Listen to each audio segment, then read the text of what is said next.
expliqué, elle peut se faire de deux méthodes possibles, disons. Il y a la méthode par discrimination et il y a la méthode par démodulation FM utilisant la boucle PLL. Et c'est ce qu'on va expliciter. C'est dont on va parler aujourd'hui parce que c'est le démodulateur le plus utilisé maintenant pour la FM. Alors, le schéma de démodulation FM basé sur la boucle PLL est formé de ces deux blocs suivants. D'abord, vous avez un bloc IQ dont on va voir quel est le rôle et d'une boucle PLL aussi dont on va détailler le fonctionnement. Alors, le bloc IQ, il consiste à faire quoi? Le bloc IQ, réellement, c'est un démodulateur cohérent à deux branches. Donc, je vous conseille un petit peu d'avoir sa structure dorénavant directement dans votre tête. Donc, le signal FM, il attaque deux branches, comme vous le voyez. Donc, les deux branches, chacune, elle est similaire, de structure similaire à quoi? Est-ce que vous le voyez ici? La structure de chaque branche. Ça, c'est un démodulateur de quel type? Comment on l'a appelé ça? On remultiplie par la porteuse, puis on filtre passe-bas. Démodulateur cohérent. C'est le démodulateur cohérent. Donc, vous voyez que le signal FM, il va attaquer ici deux branches de démodulateur cohérent. Juste ici, la porteuse, c'est un cosinus de pi f0t. Là, c'est un moins sinus. Donc, la porteuse ici, elle est en quadrature de phase par rapport à celle sur la première branche. Puis, ces deux multiplieurs, ils seront suivis comme pour la démodulation cohérente de deux filtres passe-bas. Ici, on va voir aussi un module arc-tangente, on va voir qui va servir à quoi. Donc, tout le bloc IQ, c'est tout ça. Hein. Donc, c'est le démodulateur, c'est une sorte de démodulateur cohérent à deux branches, suivi d'un module d'arc-tangente. Alors, là, on va présenter la démodulation pour un petit peu dégager les différentes étapes sous forme d'exercice. Donc, on nous demande, pour expliquer là le fonctionnement du bloc IQ, en supposant cosinus phi de t et sinus phi de t, je vous rappelle, phi de t, c'est la phase instantanée FM, qui, comme on le sait, elle s'écrit comme une constante, fois l'intégrale du modulant. Donc, en supposant que les deux signaux cos phi et sinus phi sont en bande de base, de bande fréquentielle moins alpha, alpha hertz, donc là, il faut comprendre que le spectre de cos phi et de sinus phi, il est compris entre moins alpha et alpha. Donc, c'est comme un signal basse fréquence, voire communément, on parle plus en termes de signal en bande de base parce que la bande fréquentielle, elle peut dépasser quelques centaines de kilohertz. Donc, on nous demande d'abord d'identifier SI et SQ. SI et SQ, ce sont les deux signaux à la sortie des deux filtres passe-bas. Alors, quelle est la démarche ici? Qu'est-ce que vous devez faire? Comme on l'a toujours fait. Pour identifier SI et SQ, qu'est-ce qu'il faudra faire?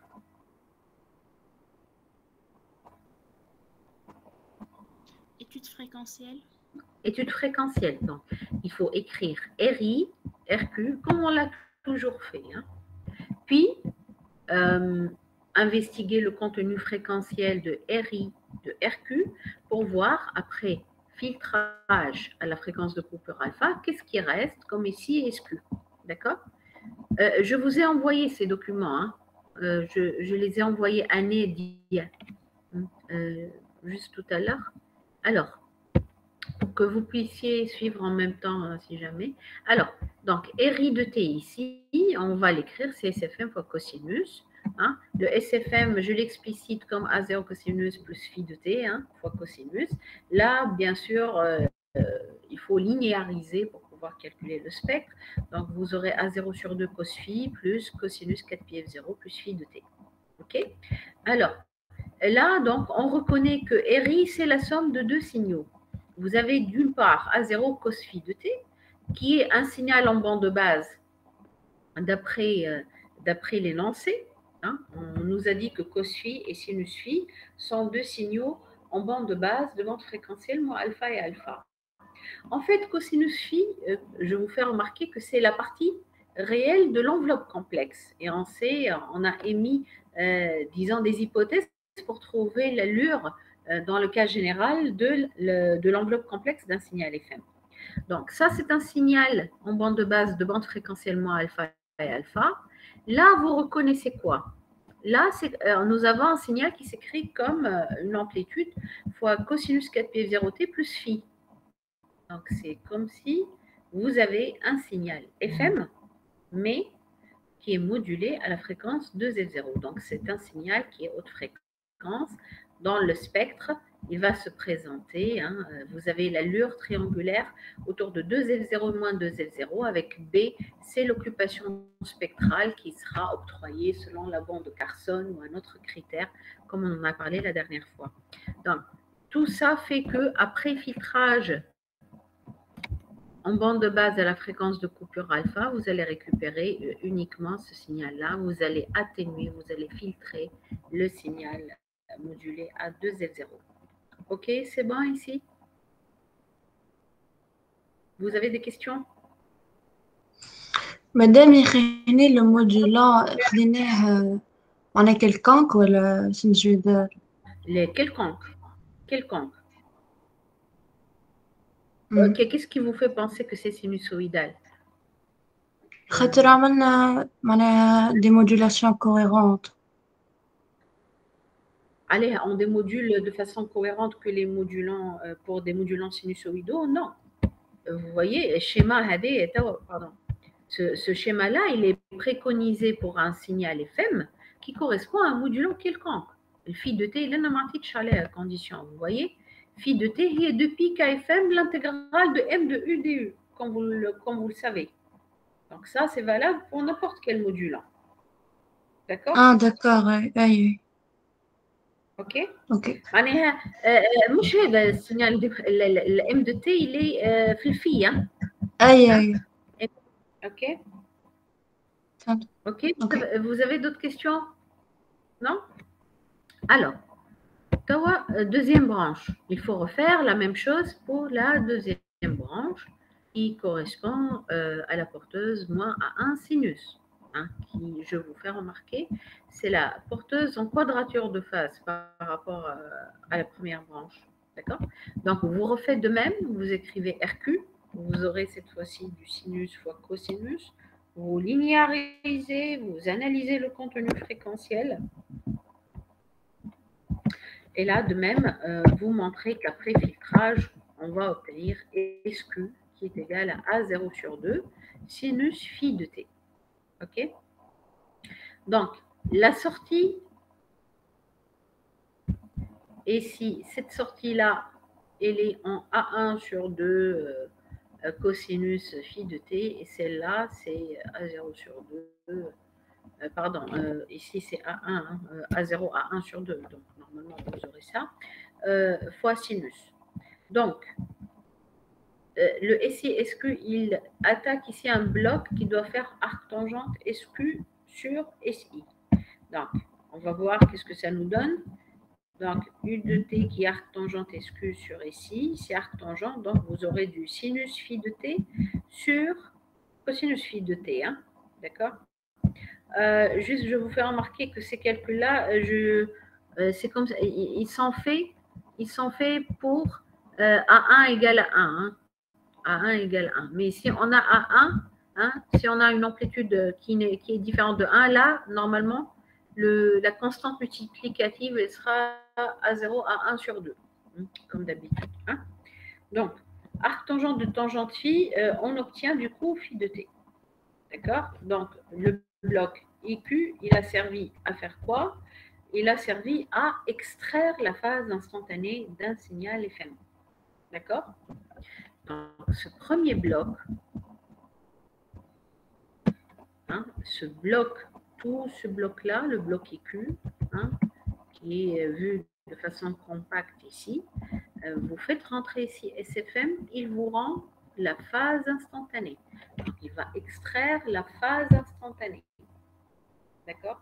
Et ça, c'est ce qu'on fait en général. C'est pour cela que dans tous les récepteurs, normalement, comme je n'en ai parlé avant, il y a des blocs de synchronisation de porteuse. Synchronisation de porteuse, c'est-à-dire on extrait l'information sur la fréquence porteuse à partir du signal modulé.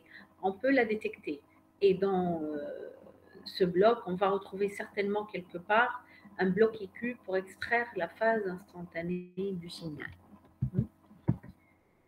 Et alors après, donc une fois on a extrait maintenant le phi de t, qu'est-ce qu'il reste à faire?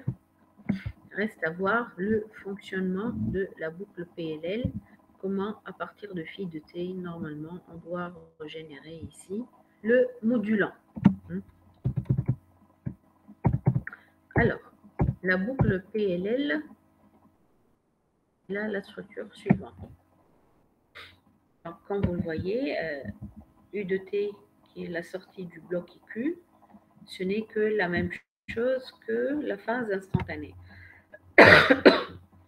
La phase instantanée, elle attaque ici un système automatique dans lequel vous avez ici comme une boucle de rétroaction. Une boucle de rétroaction, ce sont des systèmes où la sortie, comme vous voyez ici, elle est bouclée sur l'entrée. En général, on montre que ces boucles de rétroaction, elles ont des, disons, des réponses qui sont plus stables que de laisser un système en tant que tel, tout en réalisant l'objectif de l'application. Alors, donc là, vous avez un filtre, on utilise un filtre de réponse impulsionnelle G de T. La sortie V de U ici, elle est bouclée sur l'entrée à travers un calcul d'erreur entre une phase phi et une phase reconstruite phi V. Alors, ici, ce bloc-là, il réalise 2π, une constante kV qui n'est pas nécessairement KFM, fois l'intégrale de l'entrée. Alors, première chose, on doit identifier le signal phi E en fonction de phi et de phi V et V de t. Alors, phi E, il s'écrit comment? D'après le schéma, c'est phi moins phi V. Phi V, c'est l'intégrale de pi kV, l'intégrale de V de E. D'accord? Donc, c'est ce qui est écrit ici. Vous avez phi E, c'est phi moins phi V, c'est phi moins 2 pi kV, l'intégrale de V de U, qui est la sortie de la boucle PLL. Alors, qu'est-ce qu'on veut après? Alors, on veut déterminer le spectre de V en fonction de G de F et phi de F. Alors, ici, V se présente comme la sortie de ce filtre-là. Donc, comment s'écrit V de F ici? Comment il doit s'écrire? Le V de F.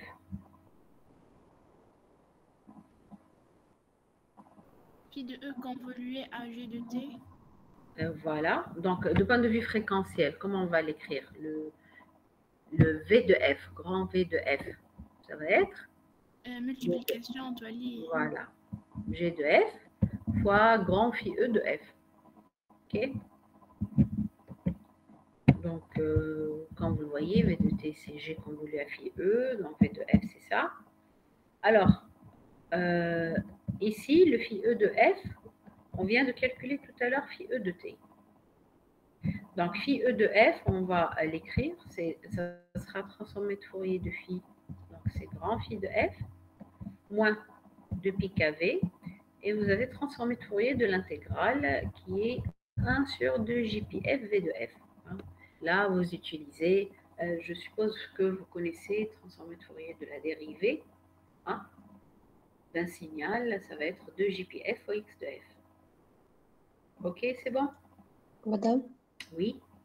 مدام سامحني كيف عرفنا ال V de T هي الكونفولوشن تاع G de T و phi de E de T D'après le schéma, tu vois, le V, la sortie, vous la voyez ici, c'est V, هي sortie par le filtre. Donc c'est G convolé à phi E. Ok? désolée, ما تخيلتش اللي هو فيتر. ميرسي. C'est bon. Rito, مكتوب لنا réponse impulsionnelle. Hein? Donc là, bon, en général, sur les filtres, vous allez trouver toujours la réponse impulsionnelle ou la réponse fréquentielle. Si jamais c'est d'un autre type comme ici, on spécifiera. Là, vous devez le lire. Là, c'est l'entrée. Là où vous devez remplacer.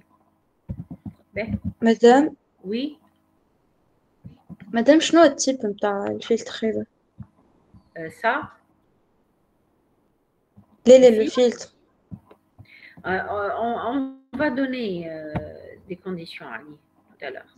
Okay? D'accord. Il y a une condition nécessaire qui doit comment dire, qui doit vérifier, mais sinon, c'est un filtre en bande basse. La réponse fréquentielle n'est pas nulle autour de 0. Ce n'est pas un filtre HF. Ce n'est pas du filtrage en haute fréquence. Ok.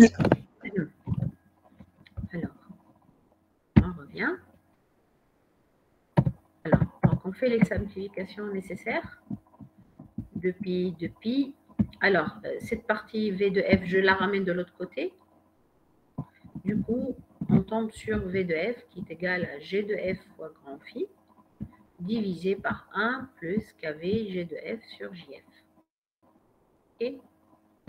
Alors, dans la question d'après, on nous demande donc d'écrire la sortie sous l'hypothèse que... alors, je reviens vers l'hypothèse. On nous a dit sous l'hypothèse KVGF sur JF en module très supérieur à 1. D'accord? Donc, vous avez une réponse de G de F qui dépasse réellement la droite fréquentielle F autour de 0. Donc, ce n'est pas linéaire. Hein? Donc, c'est un truc qui est un peu plus fort que ça. Déduire V de F puis V de T. Alors. Donc, cette hypothèse, avec ça, vous devez vous retrouver avec le dénominateur. Donc, vous pouvez l'approximer tout court par KVG de F sur JF, puisque cette quantité, elle est très supérieure devant 1, 1 est négligeable. Donc là, on inverse, donc vous avez JF fois GF phi de F sur KVGF, je fais les simplifications nécessaires. Vous tombez ici sur V de F qui est égal à JF sur KV fois phi de F. D'accord? Or, on sait, nous, que la phase instantanée est s'écrit, c'est en intégrale du modulant. Donc, le phi de F, en spectre, c'est 2 pi kfm. Alors, pour l'intégration, donc, on divise par 2 jpf fois m de f. Donc, du coup, le grand phi de f, ce n'est que kfm sur jf fois m de f. Donc, on remplace phi de f ici par son expression. Donc, on remplace tout par son expression, on fait les simplifications nécessaires.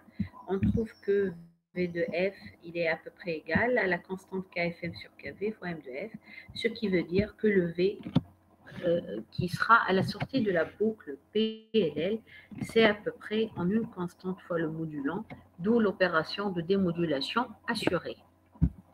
Donc,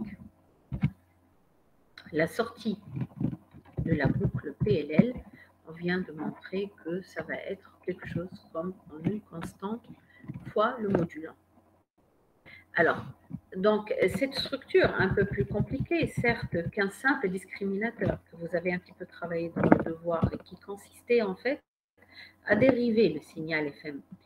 Comme on l'a montré, on en a parlé, un dérivateur en radiofréquence, c'est un système qui va toujours amplifier le bruit. Donc, on préfère toujours utiliser des intégrateurs en lieu et place parce que intégrer, ça consiste toujours à diviser par quelque chose comme 2πjf. Et du coup, si vous avez un bruit, et vous l'aurez toujours, hein, ce bruit, c'est un bruit électronique. C'est dû à la circuiterie dans tous les portables, tous les ordinateurs, etc. Vous avez du bruit là. C'est pour ça qu'il faut toujours les maintenir à une température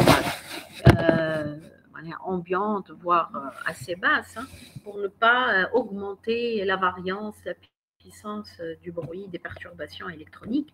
Du coup, il est plus, disons, adéquat de ne pas dériver, de ne pas utiliser des dérivateurs, parce qu'un dérivateur, ça consiste en fréquentiel à multiplier par 2 JPF.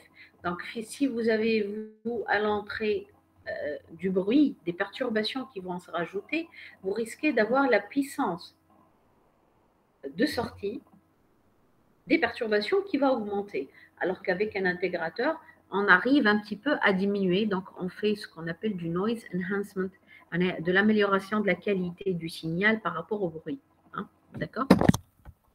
Donc, il est préférable toujours d'utiliser des structures en radiofréquence qui n'utilisent pas des discriminateurs, des dérivateurs, surtout en haute fréquence. C'est pour cela que le schéma de démodulation FM qui est préconisé, c'est plutôt celui qui est basé sur la boucle PLL, donc celle qui extrait, donc on doit extraire la phase instantanée, après de la phase instantanée, j'extrais le module, hein, pas par dérivation, mais par un système de rétroaction, comme on l'a présenté. D'accord? Donc, comme vous le voyez, hein, le fait que cette modulation FM, elle est non linéaire, réellement, ça a fait que ce n'est pas la démodulation cohérente qui est préconisée. Hein. C'est un système qui est un peu plus compliqué parce qu'on avait d'abord à extraire la phase instantanée. La phase instantanée, je vous fais remarquer qu'elle est injectée non linéairement à l'intérieur du cosinus. Hein. Donc, il a fallu avoir le bloc écu, hein, et avec un module d'arc tangente ici. Hein. Bien sûr, ce qu'il faut savoir là, que toutes ces opérations réellement, elles sont réalisées en numérique maintenant, hein, depuis X temps. Hein. Si tous les systèmes de réception portables, etc., réellement, ce sont des chips qui sont programmés. Donc, on passe en numérique et ici, l'arc tangente, il est approximé. Vous avez des tables pour ça, hein, pour la générer. Donc là, l'extraction de la non-linéarité, elle a été réalisée par l'arc tangente réellement. Hein. D'accord? Et après, la boucle PLL donc, qui va suivre, qui est aussi implémentée réellement en numérique. Je m'en ai en numérique, en version échantillonnée de ces signaux analogiques, hein, en réel. Hein. D'accord? Est-ce que vous avez des questions ici sur le principe de démodulation? Madame, à propos de la boucle, oui.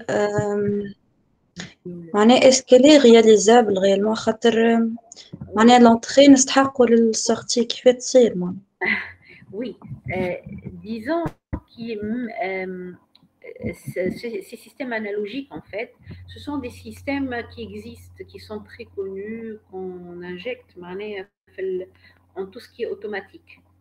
Sachez-le que les automaticiens, ils étaient précurseurs des traiteurs de signaux, précurseurs des communes. Il y avait des étapes, hein, pour arriver à ce genre de choses. En automatique, même si vous voyez là, le système est bouclé, vous avez un fil de la sortie, vous allez sortir ici un fil en électronique, que vous allez injecter à l'entrée, que vous allez, même s'il y a un retard ici qui doit se lire, c'est un retard tellement infinitésimal en réalisation que cette boucle est réalisée. Théoriquement, je sais que vous voyez comme sous forme de limite.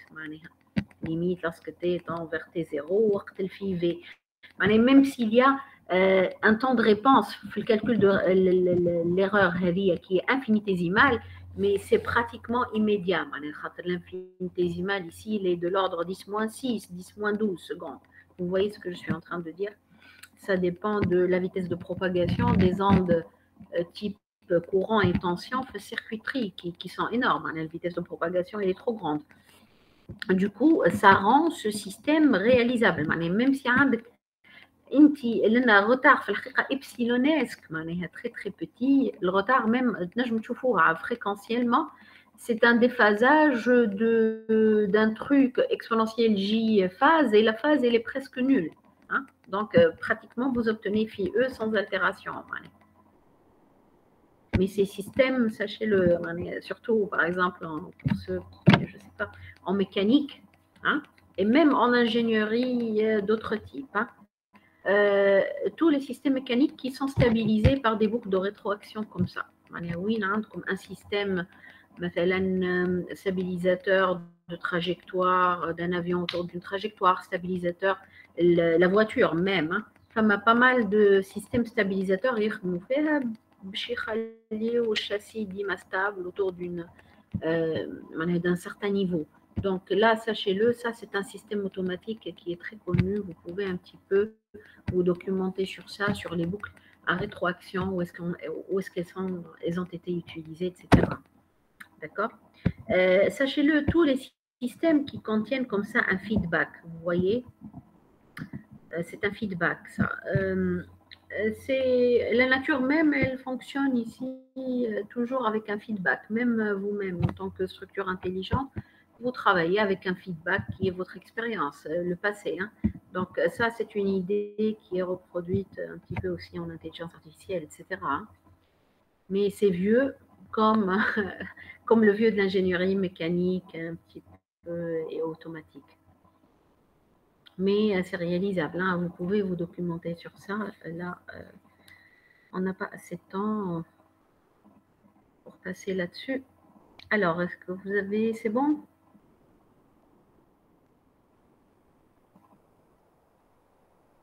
Vous avez d'autres questions?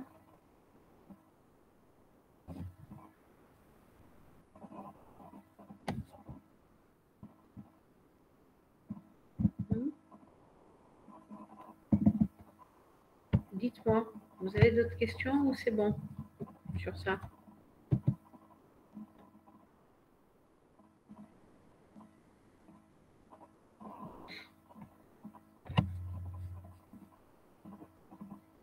Vous êtes là? Vous m'entendez? Oui, madame. Ok. Donc, c'est bon pour la partie des modulations. Est-ce que vous avez des questions?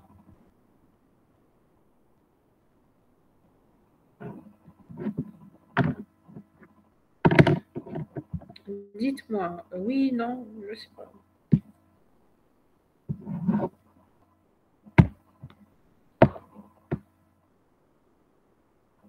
Si vous-même vous avez des questions de la dernière fois, dites-moi.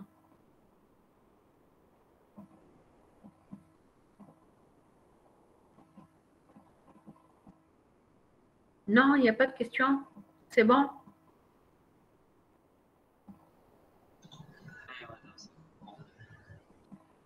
Bon. Alors, on va entamer maintenant un petit peu. On va faire notre passage. Donc là, on a fini avec l'AFM. Donc, on a vu l'intérêt, pour récapituler, l'intérêt de l'AFM, c'est surtout, elle est immunisée au bruit, donc c'est ce qui fait qu'elle est préconisée pour les transmissions haute fidélité, transmissions IFI, surtout audio, que ce soit en broadcast, radio broadcast ou encore sur le récepteur numérique aussi. Et aussi parce qu'elle est très robuste en non-linéarité, c'est ce qui fait qu'on peut l'utiliser pour les transmissions satellitaires. Dans les transmissions satellitaires, vous avez toujours pas mal d'étages amplificateurs. On amplifie le signal parce que le signal devient très très faible en amplitude à cause des distances de propagation et aussi à cause des différents phénomènes de réfraction, réflexion entre les différents milieux de transmission.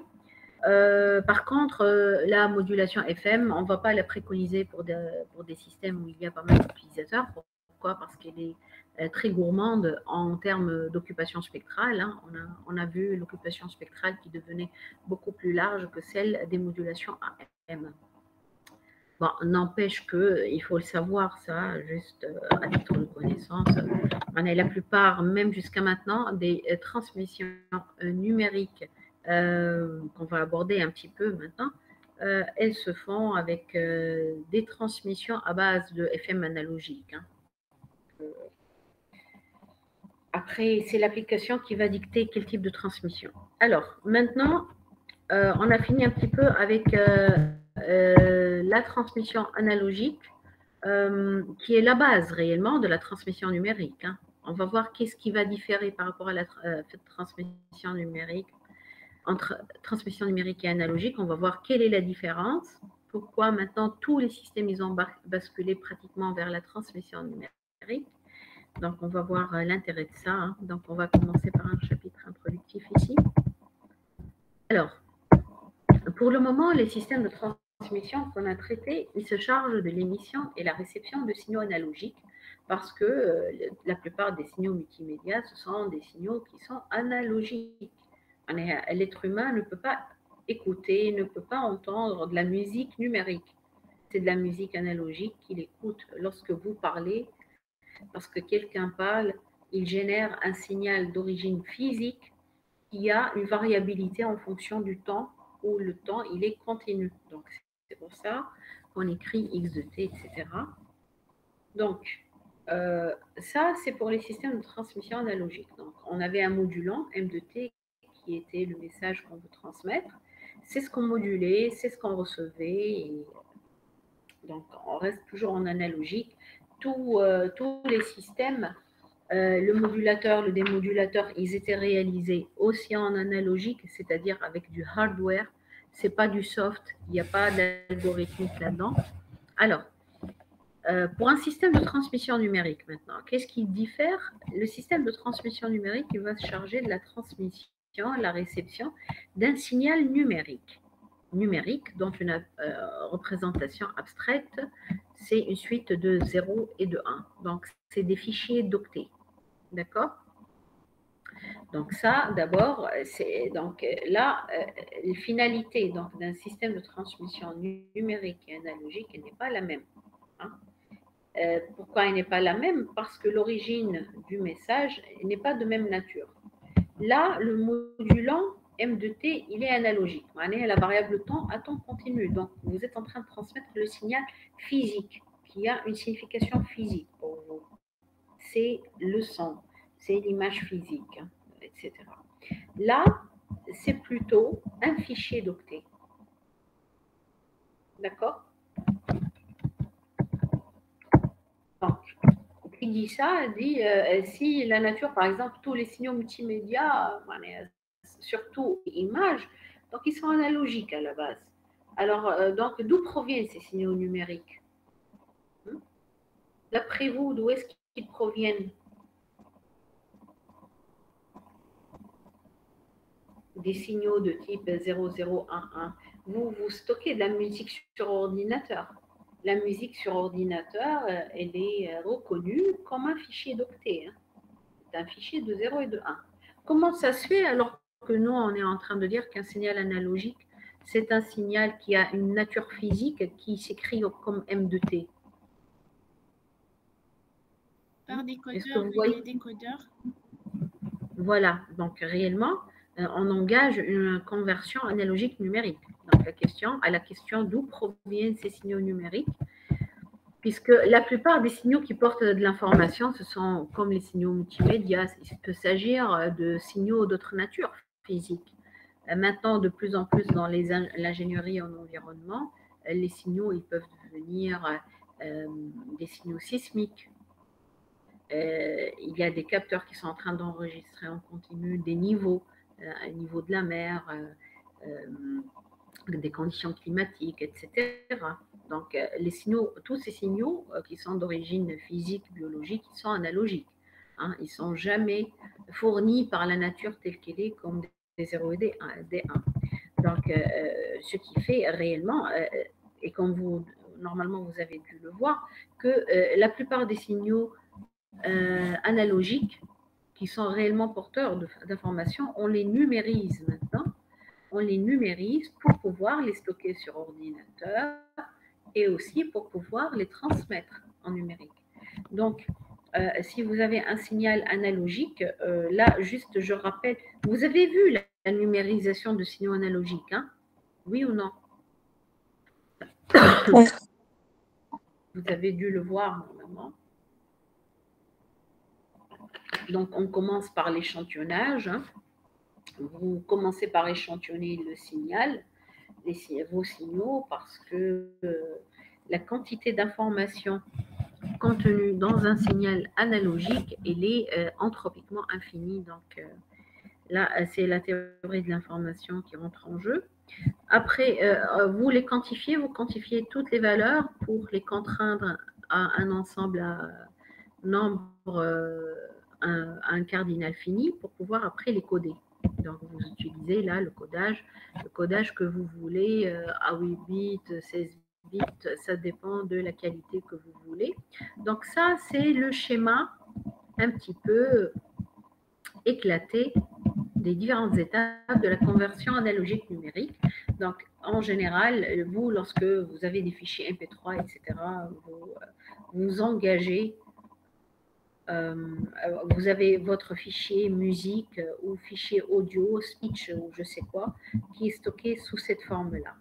Il est stocké sous forme numérique. Donc, l'intérêt de la numérisation des signaux analogiques qui sont, eux, réellement porteurs d'informations, c'est bien sûr le premier avantage, c'est le stockage des signaux d'abord sur support numérique, comme sur ordinateur, sur des chips, dans des ROM, d'accord?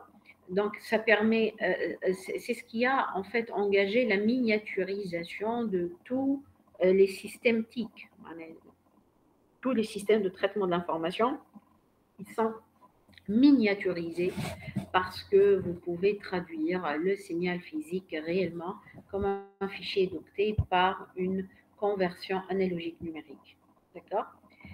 Ça, c'est l'un des avantages. Le deuxième avantage, c'est que lorsque vous stockez un signal analogique sous forme numérique, hein, où chaque séquence, là, ça dépend du type du convertisseur, mais chaque séquence, en fait, elle est en train de coder un échantillon du signal. Donc, vous êtes en train de voir le signal, mais avec une autre traduction, hein, qui est la traduction binaire. Vous pouvez engager un traitement de signaux par ordinateur. Donc, qui dit par ordinateur, dit par algorithmique. Hein. Donc, c'est pour ça que maintenant, la plupart des fonctionnalités, même pour un modem, pour un modulateur démodulateur, on peut écrire ça, c'est écrit en fait algorithmiquement. Bien qu'il y aura toujours une partie hard, avec des circuits analogiques qui vont vous générer le signal physique. Le passage domaine réel, domaine physique, il se fait toujours avec du hard.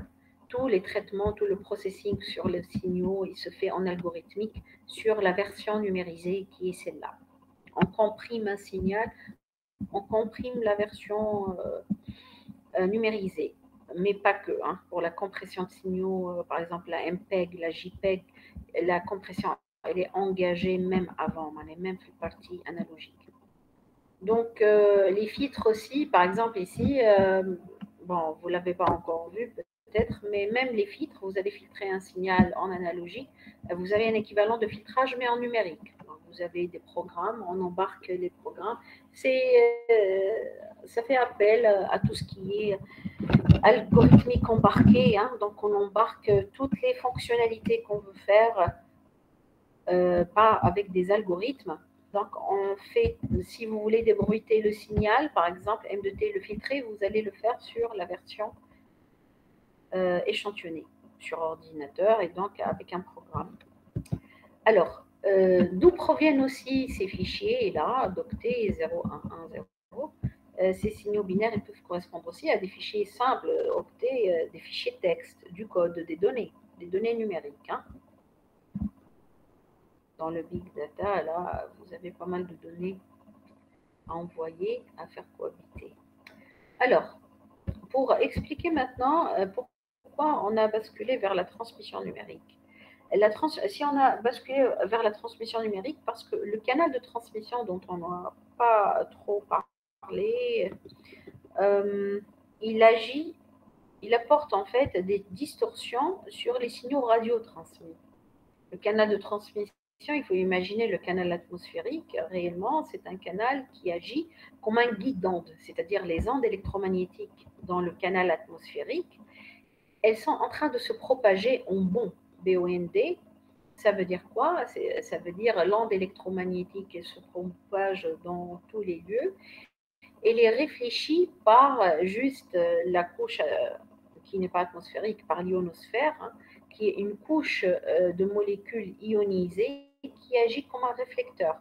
Du coup, les ondes, elles vont être refoulées vers la Terre et ainsi de suite. Donc, vous avez des bonds comme ça, de propagation entre Terre et ionosphère. Et donc, ce qui fait, c'est comme si vous avez des ondes guidées par le bloc, par le guidant de Terre et ionosphère. Donc, il faut s'imaginer que vous avez pas mal de distorsions sur le canal atmosphérique, surtout lorsque les conditions climatiques ne sont pas bonnes. Et du coup, vous avez des distorsions toujours qui sont apportées sur les signaux radiotransmis. Autrement, le signal modulé, réellement, hein, au niveau d'un récepteur, on ne le récupère jamais tel qu'il est. Il est toujours distordu, que ce soit par du filtrage simple, et voire par des distorsions non linéaires irrécupérables. D'accord? Donc, c'est ce que j'ai expliqué ici. Donc, le canal, il agit, dans la plupart des cas, par exemple, comme un filtre, qui est caractérisé par une certaine réponse sur le signal émis. Alors, pour les transmissions à longue distance, on note ici l'effet d'une atténuation de parcours important du signal émis, toujours en présence de bruit. Et en cas de perturbation climatique, bon, c'est ce que j'étais en train de dire, hein. Donc, vous avez des phénomènes d'évanouissement. Est-ce que vous avez parfois expérimenté, lorsque vous parlez dans votre portable, à un certain moment où vous n'arrivez plus à percevoir le signal transmis? Est-ce que vous pouvez, par expérience, dire quand? Non? Oui, Ou surtout quand ça arrive, quand ça arrive beaucoup dans des zones où il n'y a pas de couverture radio, ou encore, par exemple, à l'INSAT, ça arrive aussi souvent, hein, à cause de l'évanouissement de l'onde, fading. Ça veut dire l'onde devient tellement petite à cause peut-être d'un environnement indoor où vous avez plusieurs réflecteurs, voire atténuateurs. Donc, du coup, vous percevez le signal avec une très grande distorsion. Donc là, réellement, les problèmes sur des canaux de propagation, transmission, c'est tout un gros lot, hein. Donc, vous avez pas mal de types. Lorsque vous êtes en mobilité, les problèmes d'évanouissement, ils peuvent être plus importants parce que vous changez d'endroit, donc vous changez de configuration dans le canal. Donc, l'idée, ces distorsions, par exemple, comme ici, imaginez le signal bleu là, c'est le signal modulé parfait, hein, qu'on aimerait bien recevoir pour le démoduler. En rouge, ici, vous avez la version distordue, hein, où le bruit il a agi comme il le faut, hein, sur ça. Donc, l'idée, est-ce qu'on peut corriger le signal reçu et le remettre à son vrai niveau d'amplitude? D'accord? Donc, pour le traitement sur des signaux comme ça, des signaux qui sont analogiques, ce qu'on sait faire, on peut, pour les perturbations, ces perturbations qui sont d'origine aléatoire, parce que si le signal reçu il est très faible en amplitude et que les perturbations électroniques le emportent sur ça, le bruit donc il va être assez important. Ce qu'on sait faire, on sait réellement un petit peu atténuer, disons, la variance ou la puissance du bruit, mais on ne sait pas l'éliminer exactement. On ne sait pas remettre ce niveau rouge au vrai niveau ici de l'onde sans bruit à cause du caractère déjà aléatoire du bruit électronique. Alors, donc ça, c'est déjà un problème. Donc la correction sur le pouvoir de correction sur un signal analogique, il est très limité. Très limité parce que, comme je viens de dire, on sait minimiser la puissance, l'amplitude, mais on ne sait jamais remettre le signal à son niveau analogique sans erreur. Alors, par contre, donc, ce pouvoir de correction qui est très limité sur les signaux analogiques, on montre que ce pouvoir de correction, il devient très fiable sur des suites binaires. Par exemple, ça, pour s'étaler sur ça, normalement, vous avez des cours après en ingénierie de théorie de l'information et théorie du codage, détecteur et correcteur d'erreurs. En fait, supposons que vous avez une suite de 0 et de 1. Le signal émis ne prend plus la forme d'un signal analogique comme ça, qui varie en fonction du temps avec la variable t qui est analogique. Mais par contre, il prend la représentation d'un signal numérique comme ceci. Alors, le pouvoir de correction, pourquoi il est grand? Là, c'est évident parce que supposons que vous avez un moyen pour dire que ce 0, il est erroné. Là, lorsque vous allez le corriger par la nature binaire du signal, vous allez le corriger directement à 1. Donc, vous avez un pouvoir de correction énorme. Donc, tout ça, c'est pour dire que le pouvoir de correction, détection et correction réellement, d'erreurs sur un signal numérique, elles sont trop grandes, voire presque c'est assuré à 100%, alors que sur un signal analogique, un pouvoir de correction sur un signal analogique, ça ne veut pas dire grand-chose, voire c'est très très limité. D'accord? C'est pour ça, donc, si jamais on a basculé maintenant vers la transmission, vers les systèmes de transmission numérique qui utilisent la transmission de versions numérisées des signaux, c'est pour user de ce pouvoir de détection et correction d'erreurs. Donc, vous avez des modules qui sont faits pour détecter et corriger les erreurs dans les systèmes de transmission numérique. Et ces systèmes-là, ils proviennent d'études en théorie de l'information, théorie de codage, de la cryptographie, etc. Donc, c'est pour cela que donc, maintenant, on transmet plutôt la version numérisée du signal analogique afin donc de pouvoir corriger les erreurs et après régénérer le signal de départ au niveau du récepteur par la version numérique analogique. Donc, on inverse le procédé pour avoir le signal analogique pour pouvoir l'interpréter. D'accord? Et c'est bon ici, vous avez des questions?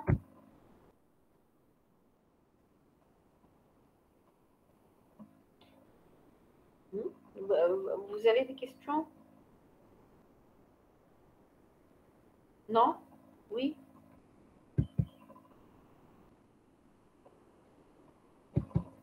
C'est bon, madame. Ok. Alors, on va présenter le schéma principe d'une chaîne de communication numérique maintenant. Juste une question, d'après vous, un système, qu'est-ce qui va être, disons, plus compliqué ou plus sophistiqué? Est-ce que c'est un système de transmission analogique ou numérique? Qu'est-ce que vous suggérez? Analogique, madame. L'analogique? L'analogique? C'est ça? C'est ce que vous m'avez répondu? Oui, analogique. Réellement, bon, c'est le contraire ici. Les systèmes de transmission numérique, ils sont beaucoup, beaucoup plus sophistiqués. Pourquoi? Parce qu'on n'a rien que la détection et la correction des erreurs, elle va vous introduire un nouveau bloc, le système. Les systèmes à peu près analogiques qu'on a vus, les plus simples, les plus basiques, hein, sans rien du tout, disons, il y avait le modulateur et démodulateur. À la limite, des versions plus sophistiquées, ils exigent juste un petit peu de filtrage en plus, si jamais il y a besoin.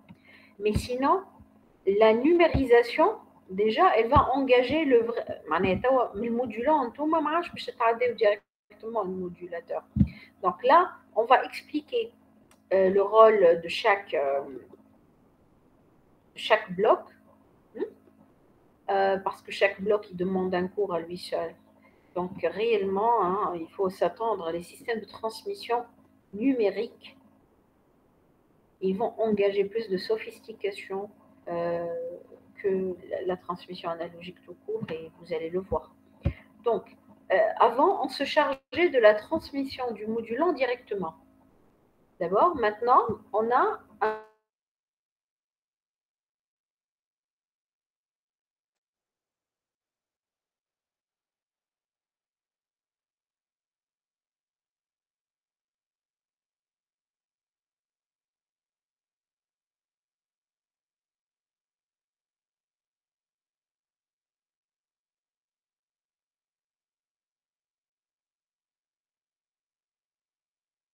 sous-blocs, l'échantillonneur, quantification avec plusieurs, quantification liée, elle agit sur la compression, etc. Et après, vous avez l'étape de codage. Déjà, vous avez 3 étapes là-dessus. Donc, tout ça, c'est pour faire une mise en forme du modulant sous forme d'un signal numérique, un fichier d'octet, un fichier binaire. Bien sûr, si on le fait, c'est parce que le récepteur, qu'est-ce qu'il va recevoir? Il va réaliser l'opération inverse de l'émetteur. Donc, on va recevoir les fichiers d'octet après avoir passé par toutes les étapes de réception.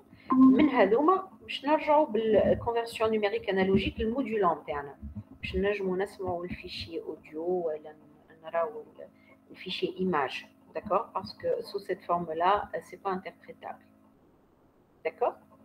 Donc déjà, vous avez le niveau pour les signaux multimédia de conversion analogique numérique. Alors, la première chose, disons le premier bloc que vont attaquer la version numérisée du signal, c'est ce qu'on appelle codage source. Alors, codage source, c'est le compresseur.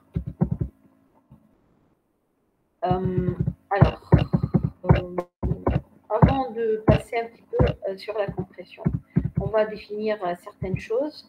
Alors, on va d'abord définir ce qu'on appelle le débit binaire. D'accord? Alors, en transmission numérique, donc comme je viens de le dire, le signal qu'on va transmettre, il est assimilé à un flux ou une série binaire, comme vous voyez ici. Donc là, vous sentez un petit peu qu'avec la transmission numérique, il va falloir basculer tout en aléatoire. Allez, je vais un fichier d'octet comme ça. Vous ne pouvez pas l'écrire sous la forme d'un signal déterministe. C'est plutôt une série de variables aléatoires qui prennent 0 ou 1. Donc, ce sont des variables aléatoires de Bernoulli. Donc, l'aspect aléatoire, il va être tenu en compte. On ne peut pas faire autrement pour le numérique. Hein. Alors, comment reconnaître un 0 ou un 1 sur ordinateur ou sur un câble, etc. Vous vous en doutez un petit peu. Il va falloir allouer un temps pour l'émission d'un élément binaire qui soit 0 ou 1. Donc, on va toujours désigner par TB la durée de transmission d'un bit, d'un seul élément binaire. D'accord? Donc, si on transmet le 0 ou le 1 pendant TB secondes, donc pendant une seconde, on va pouvoir transmettre combien d'éléments binaires? Pendant l'élément binaire, sa transmission est demande TB secondes. En général, TB, il est de l'ordre de 10-6, 10-9, ça dépend après de la fréquence de transmission. Donc, pendant une seconde, on va transmettre 1, donc une seconde divisé par la durée d'un bit, donc 1 sur TB seconde, donc 1 sur TB bits par seconde. Donc, on va définir ce qu'on appelle le débit binaire. Donc, le débit binaire, normalement, c'est 1 sur la durée d'émission d'un bit, donc 1 sur TB, et ça s'exprime en bits par seconde. Donc, vous, lorsque vous téléchargez, vous envoyez un fichier, pas mal de fois, vous avez dû voir la vitesse de téléchargement qui est exprimée en débit binaire. D'accord? Donc, ce dB, il est important, c'est un paramètre qui est important parce que c'est lui qui va dicter le rythme de transmission de l'information dont vous disposez. Est-ce que vous aimeriez bien transmettre avec des débits binaires qui sont assez importants ou moins importants d'après vous?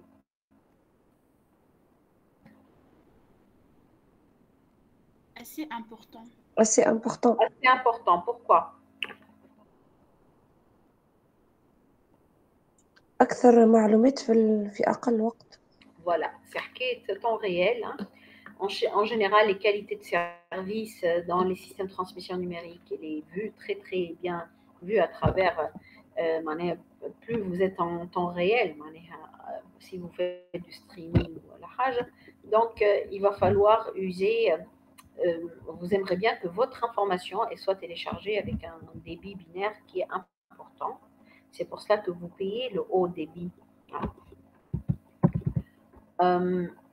Alors, ce qu'il faut là, j'avance un petit peu sur le cours. En fait, il y a quelque chose d'important avec les systèmes de transmission numérique, c'est que, comme on va le voir après, l'occupation spectrale, là je parle maintenant de façon générale, mais c'est une information un peu avancée par rapport au cours.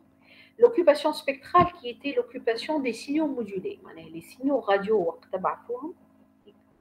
Donc l'occupation spectrale des signaux numériques modulés, on montre toujours, avec n'importe quelle technique de transmission numérique, on montre qu'elle est proportionnelle au débit de transmission dB. Avec un débit binaire, par exemple, d'1 mégabit par seconde, si tu veux télécharger votre information avec 1 mégabit par seconde, sachez-le qu'on va vous générer des signaux radio dont l'occupation spectrale, elle va être proportionnelle au mégabit par seconde. Une occupation spectrale proportionnelle à du mégabit par seconde, ça veut dire que vous occupez pas mal de bandes, le bande HF, le bande haute fréquence. Et du coup, ça, c'est un bien qui est en train d'être partagé par plusieurs utilisateurs, donc vous le payez en termes d'argent. C'est pour ça que vous payez le haut débit. La transmission haut débit, vous la payez parce que, en contrepartie, dans votre tête, maintenant, sachez-le, les signaux modulés, qui correspondent à ton message, ils vont occuper de la bande fréquentielle là-dedans. D'accord?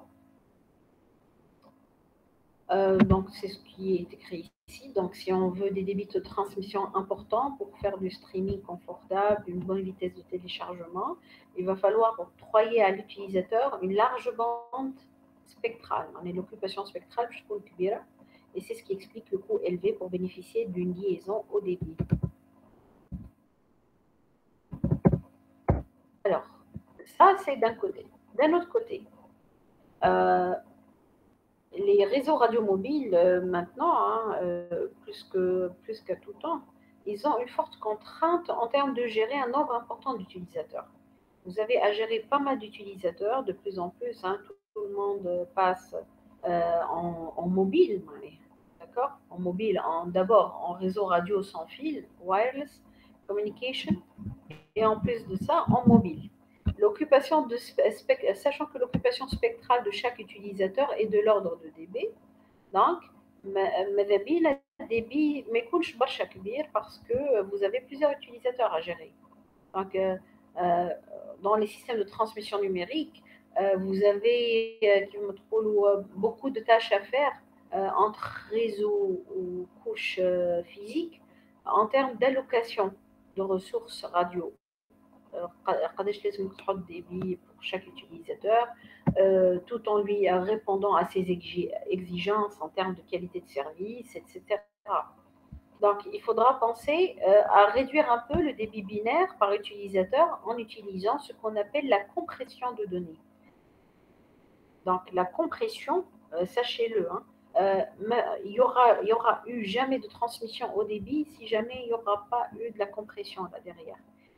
La compression, toute la théorie de compression de signaux, c'est la théorie qui a permis maintenant que vous faites de la mobilité pour regarder des images.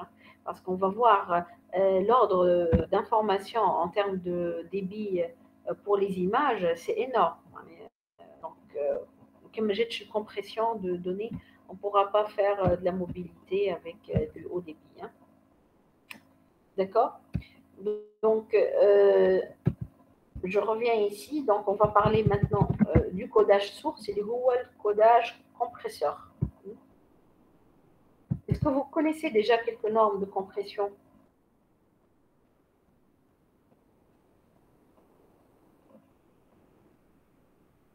Pour vos fichiers, lorsque vous téléchargez, etc. Est-ce que...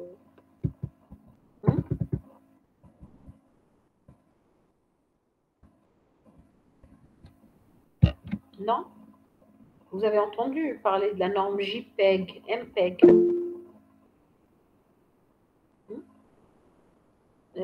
تسمعوا بيهم؟ Oui, non. MP3. Oui, Madame Sofiane كتب déjà في الconversation. J'ai pas vu quoi. Moi, je vois la fenêtre qui est ouverte. Donc, norme JPEG, MPEG, MP3, MP4, tout ça, ce sont réellement des normes qui sont définies par rapport au compresseur. Ce sont des normes de compression de signaux qui soient de type audio ou image, fixe ou vidéo. Ouais. D'accord? Donc là, vous avez quelques généralités. Donc, je ne vais pas faire un cours en compression. Hein. Vous allez voir plus ça en théorie de l'information normalement. Donc, Madame, oui. juste Madame معناها الكompression تنقص في largeur de bande معناها. باش نشوفوا هي باش تنقص في الكونتيتي d'information معناها. C'est ce que je vais expliquer. تنحي الزيت. Donc, à la sortie d'un codeur source, le message binaire est sous forme concise et constitué par une suite d'éléments binaires mutuellement indépendants et identiquement distribués. Le codage source enlève ici, on dit, la redondance du message à transmettre. Ainsi, le débit à sa sortie est tel que débit à la sortie du codeur source, أقل من débit à l'entrée. Supposons que vous avez un fichier qui contient 1 million d'éléments binaires. À la sortie du codeur source, vous pouvez avoir 1000 ou quelques milliers d'éléments binaires.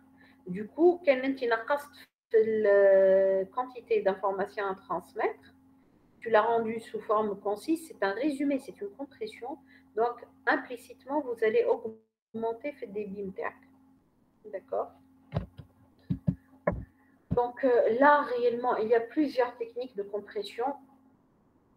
La compression, la particularité elle peut avoir lieu par des algorithmes sur la version numérisée, mais elle peut combiner, voire souvent, le signal à la source, comment il est acquis à l'acquisition. Donc, vous avez plusieurs techniques de compression, comme ceux utilisés dans la caméra TCD. La caméra TCD, c'est la caméra qui est la plus utilisée, qui effectue déjà un niveau de compression au niveau du signal analogique par une transformée en cosinus discrète. Hein. C'est une transformée qui est semblable à la transformée de Fourier.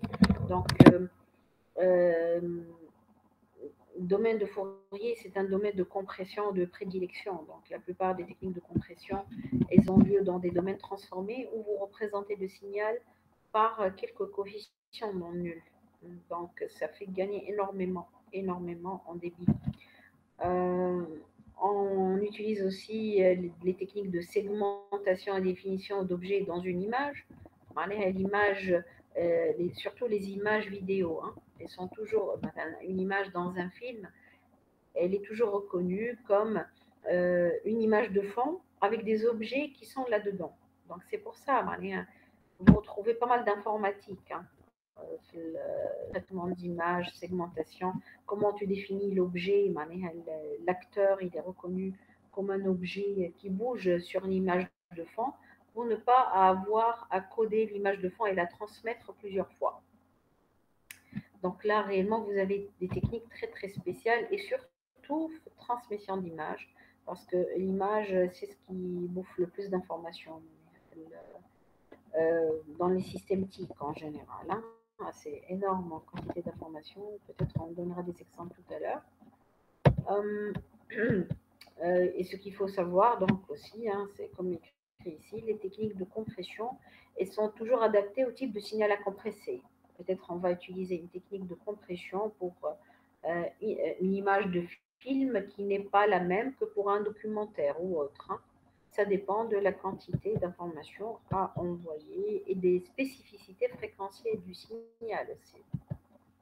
Alors, on va faire un exemple de calcul de débit binaire. Par exemple, en téléphonie fixe, le signal analogique de parole, donc en téléphonie, on transmet le signal analogique type speech, donc il est toujours préfiltré dans la bande 300-3400 Hz, parce que c'est la bande qui permet l'intelligibilité de la voix. Il n'y a pas besoin de garder des composantes fréquentielles au-delà de 3,4 kHz et parce que ça retient le timbre de la voix et que c'est fait pour tout ce qui est transmission haute résolution.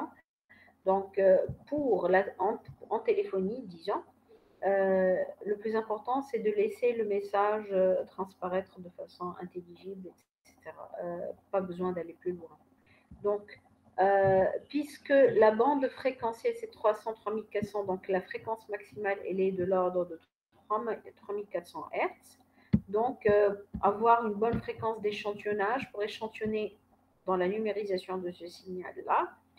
Et il faut que la fréquence d'échantillonnage, comme vous le savez, dépasse 2 fois la fréquence maximale, d'après le théorème de Shannon. Et du coup, il faut que votre fréquence d'échantillonnage dépasse les 6800 Hz.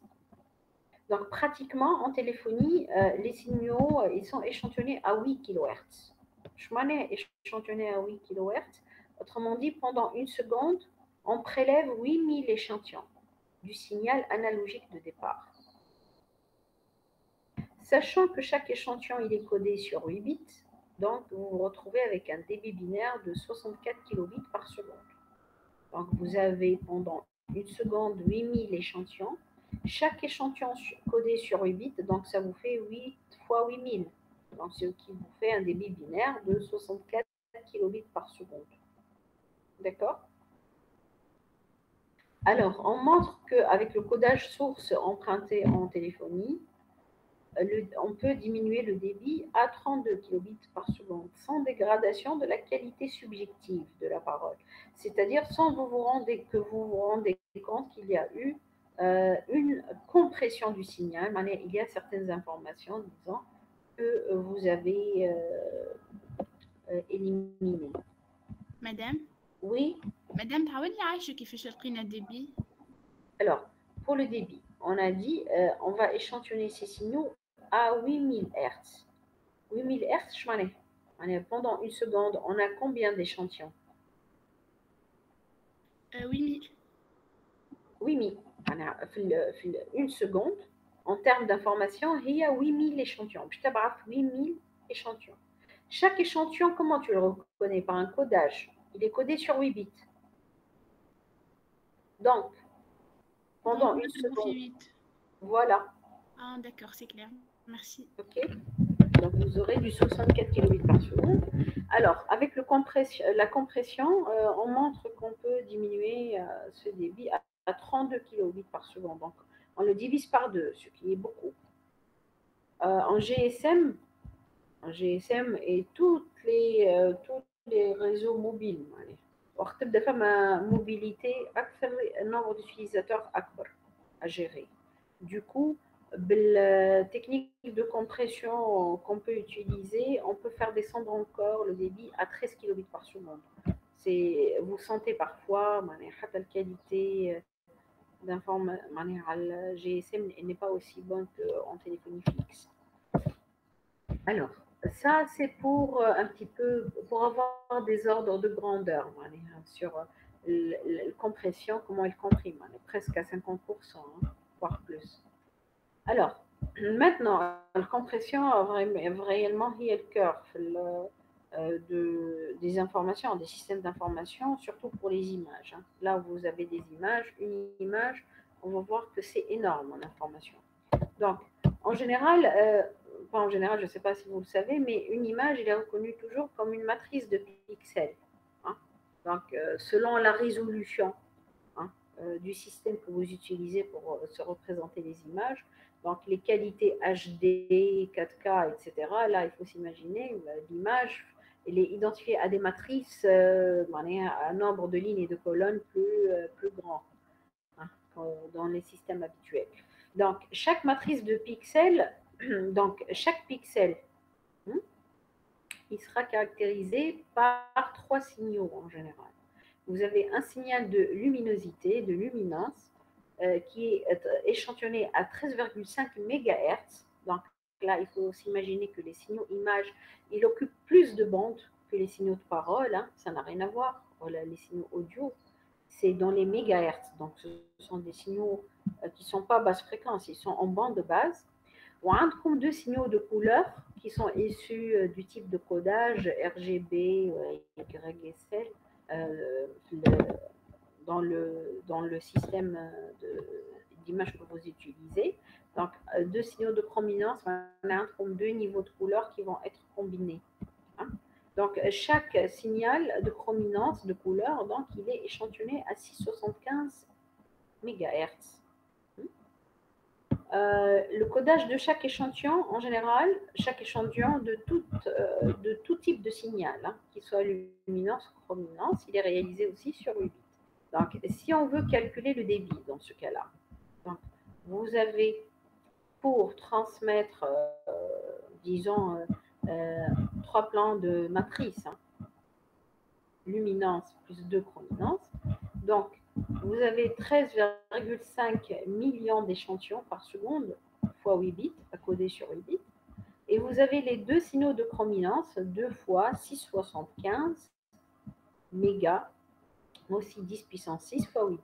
Ce qui vous fait, pour transmettre un plan d'image, vous avez le débit binaire qui est de l'ordre de 216 mégabits par seconde, ce qui est énorme. Hein. Vous ne voyez jamais, on ne croit pas ces débits binaires, sauf entre les data centers, entre des serveurs, entre pays, pour transmettre des données de plusieurs personnes. Hein.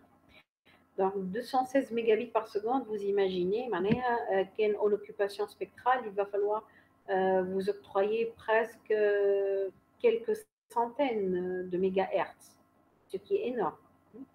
Donc, on rajoute à ce nombre-là, à 216 millions de bits par seconde, on rajoute en général 27 millions de bits, qui sont en général des bits de synchronisation. Hein. Il y a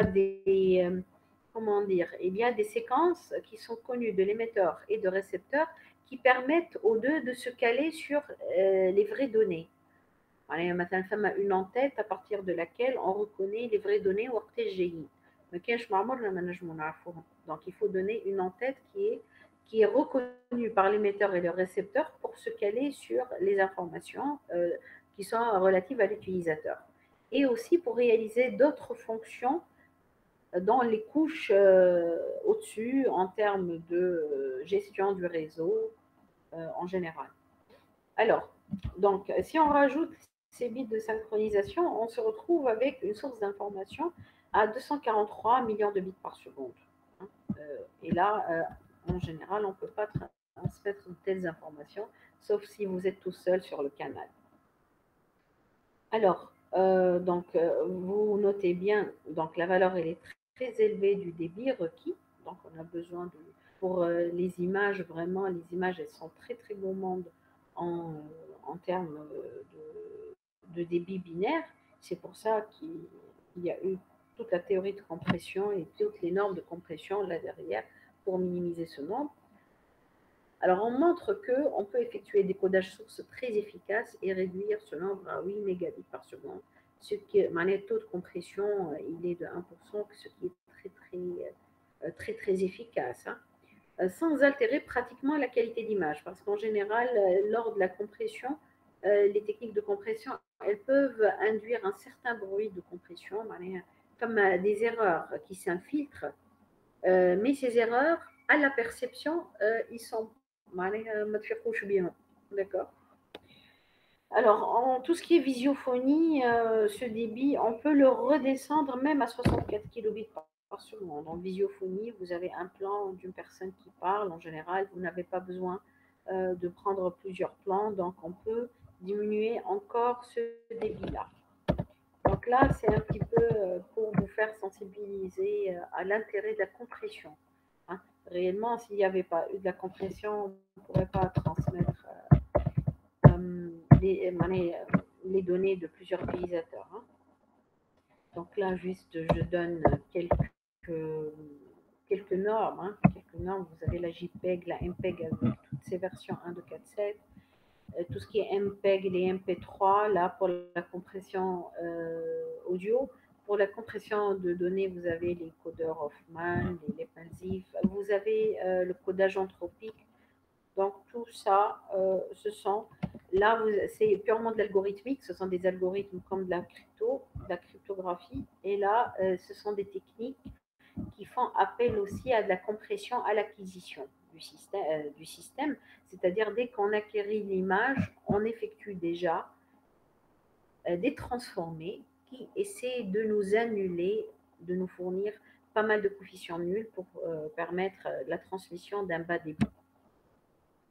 Donc là, vous avez un petit peu l'intérêt. Donc l'intérêt, c'est surtout pour, comme j'ai dit, la transmission d'images, vidéo, afin de réduire le débit de transmission et donc l'occupation spectrale.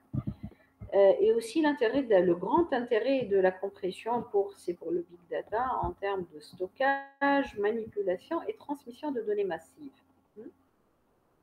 Avec le Internet of Things, vous avez pas mal de données qui vont déferler, surtout des données d'issues d'origine physique. Donc là, sans compression, on ne pourrait pas stocker tout ça.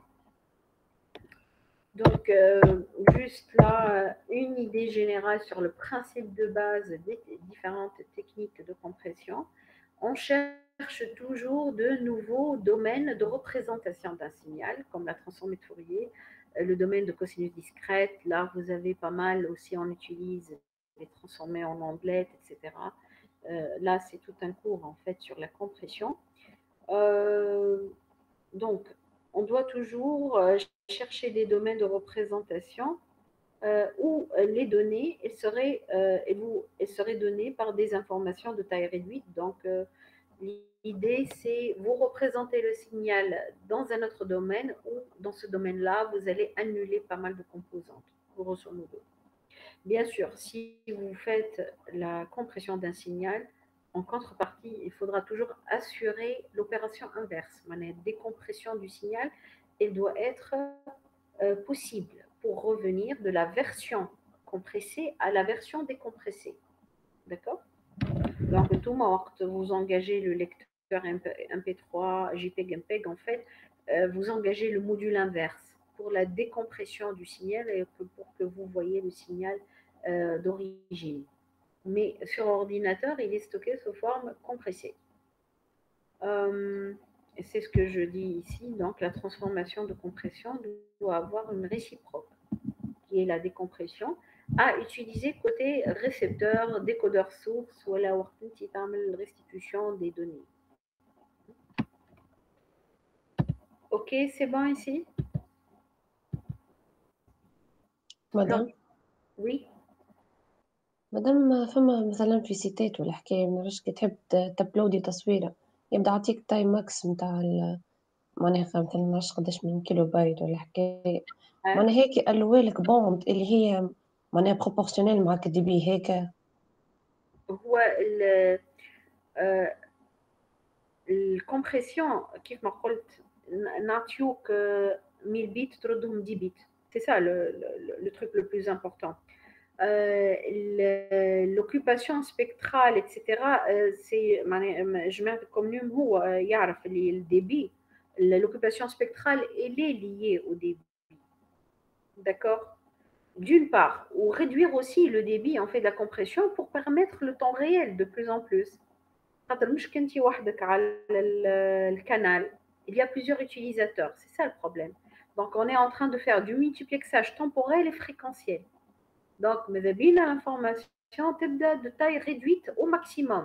On la réduit au maximum, on la résume au maximum, mais tout en sachant qu'il y a des décompression qui récupère les signaux d'origine. Je ترجع les 10 000 bits mais 10 bits هذوك. Vous voyez ça?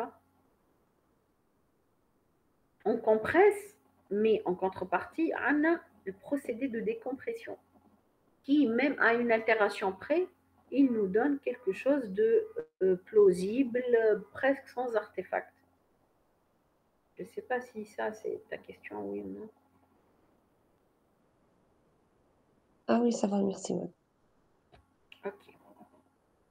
Donc, je reviens au schéma flux de communication. Donc, vous voyez, donc là, c'est le codeur qui va nous résumer l'information au maximum. Bien sûr, le récepteur a un dit décodeur source.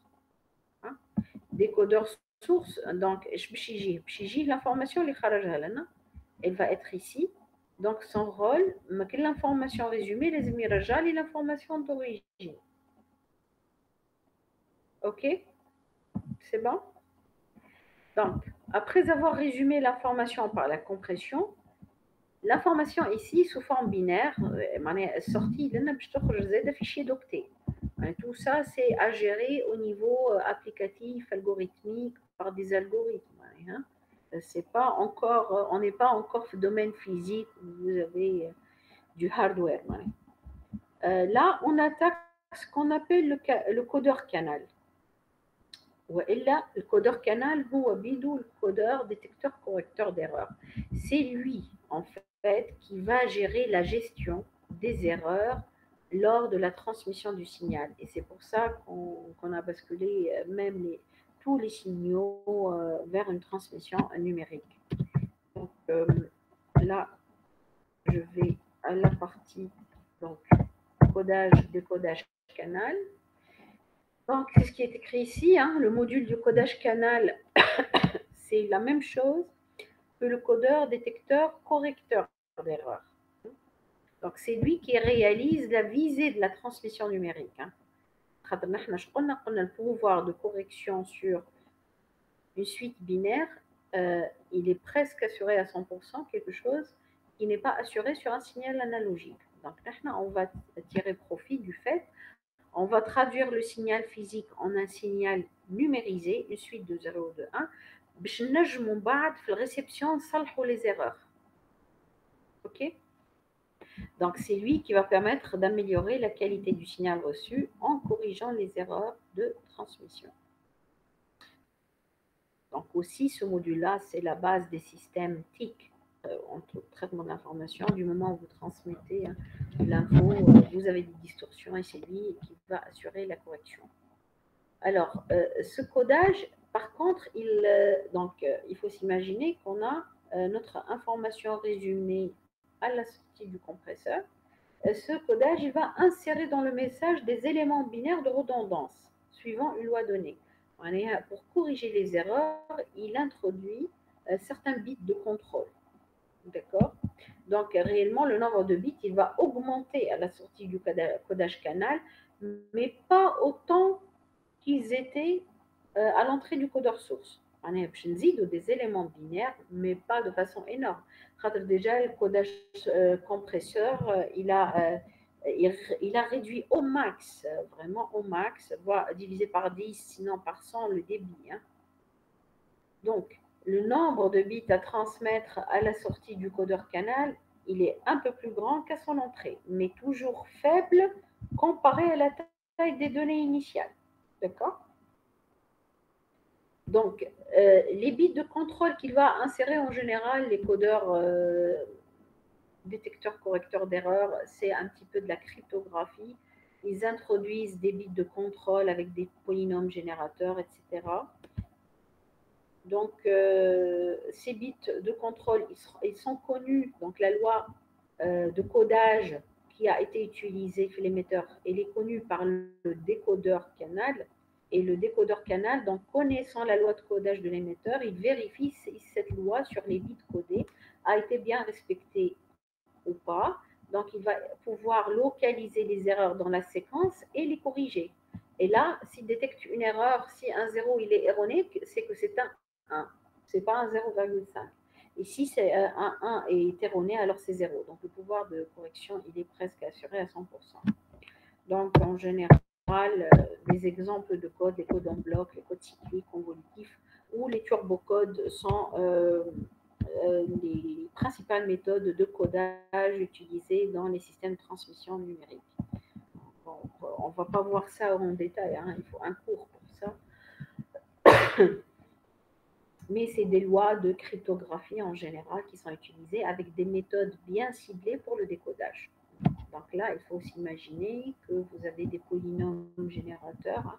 Donc, vous avez aussi des polynômes de génération aléatoire qui sont utilisés comme une clé, qui introduisent comme une clé de cryptage dans l'information. Cette clé, elle est injectée par des ports XOR, par des comparaisons entre les séquences et la clé. Et le décodeur, il doit assurer donc le décodage pour déchiffrer la bonne clé et localiser les erreurs. Ça, c'est l'idée globale. D'accord? Donc, je reviens ici au schéma d'un système de communication. Donc, codeur, compresseur, ça c'est pour le résumé des informations, diminuer le débit au maximum. Codeur canal, ça c'est pour pouvoir permettre la correction des erreurs. D'accord? Alors, après quoi, on a un bloc ici qu'on appelle ici émetteur. D'après vous, l'émetteur, qu'est-ce qu'il va faire ici? Ou quel est son rôle? Je يحط les bits على الcanal de transmission. Voilà. Parce qu'un canal de transmission, un milieu de transmission, en général, il est de quel type? Canal radio. Un canal radio, il va falloir maintenant traduire ce que c'est un 0 sur un canal radio, ce que c'est un 1 sur un canal radio. Je trouve le 0, il faut trouver un moyen physique. Donc là, réellement, l'émetteur, il va se charger à son entrée la suite la suite binaire اللي هي sortie par le codeur canal. D'accord? Cette suite binaire, maintenant, il va falloir la reconnaître sur un milieu de transmission. Il va falloir la traduire. Donc là, on va repasser avec l'émetteur en analogique. On est obligé parce qu'un milieu de transmission, c'est un milieu physique. Donc, ça permet la transmission de signaux physiques, d'origine physique, de type ou bien onde électromagnétique, ou bien de type courant, ou bien de type tension. C'est ce qui se passe sur les câbles d'Internet, les câbles filaires entre les centraux, de données. D'accord? Donc, l'émetteur réellement, ce n'est pas qu'un seul bloc. Là, on va retrouver pas mal de blocs, y compris, il y aura un petit bloc qui est le modulateur. On a un multiplexage fréquentiel, DIMA. On a plusieurs utilisateurs à faire gérer sur le même milieu de transmission. Donc, DIMA, comme un bloc RF ici, un bloc radiofréquence, et il y a le modem, partie par le modem inclus ici. Mais il n'y a pas que ça. Il y a autre chose aussi dans l'émetteur, vu la sophistication. Donc, nous, on va un petit peu plus peut-être accentuer sur l'émetteur et le récepteur. Que ce soit pour le codeur canal, codage source, ça, ce sont des cours qui sont assurés à part. Mais là, ça, c'est la partie physique qui nous intéresse, qui est en lien avec tout ce qui est technique de transmission. Comment on va traduire donc la suite de 0 et de 1 sur ce milieu de transmission. D'accord? Donc, je reviens ici sur cette partie. Voilà. Donc, le message numérique, comme je viens de le dire, en tant que suite d'éléments binaires, est une grandeur abstraite. C'est un fichier d'octet pour vous. Pour transmettre ce message, il est nécessaire donc de lui associer une représentation physique, parce qu'un milieu de transmission, c'est un milieu physique. Donc, on peut associer par exemple, pour la fibre optique, on va transmettre les données numériques sous forme de lumière, onde lumière. C'est une onde électromagnétique avec une bande fréquentielle lui est propre. Donc, l'idée globale, c'est quoi? Globalement, mais après, vous avez pas mal de variantes intéressantes. Associer à 0 une certaine forme d'onde S0 de T et associer le 1, le coder par une certaine forme d'onde S1 de T. Par exemple, ici, sur ce graphique-là, vous avez le signal qui sera généré pour traduire physiquement une séquence 1, 0, 0, 1, 1. Donc, vous voyez que vous avez une certaine forme d'onde associée à 1 et une autre associée au bit 0. Là, qu'est-ce qui diffère entre S0 et S1? Bien sûr, S0 et S1 doivent être deux formes d'onde que le récepteur connaît pour pouvoir décoder le signal. Chacune, elle est de durée TB secondes, exactement. L'exemple sur le schéma, qu'est-ce qui diffère entre S0 et S1? Fréquence. Fréquence. C'est la fréquence. Là, on est en train de faire en fait un type de modulation de fréquence numérique. Hein. Vous associez une certaine fréquence, on a associé une certaine fréquence F1 pour l'élément binaire 1 et vous avez une fréquence F0, une certaine fréquence F' différente de F1 ici pour l'élément binaire 0. D'accord? Madame, Après, oui. Madame, سامحني إما لو نقرأ بعض ويظهر لي باقي نقطة. Ah, d'accord, ok. Ah, c'est 1 heure. ساعة ونص مدام، دينا 9:30 ولا 11 ودرج. Ah, d'accord, ok. Je ne me suis pas rendu compte, ok. D'accord. Alors, je vous dis au revoir alors. يعطيك الصحة مدام. Merci madame. Merci. Allez, au revoir. Slema. Au revoir. سلام. Slema.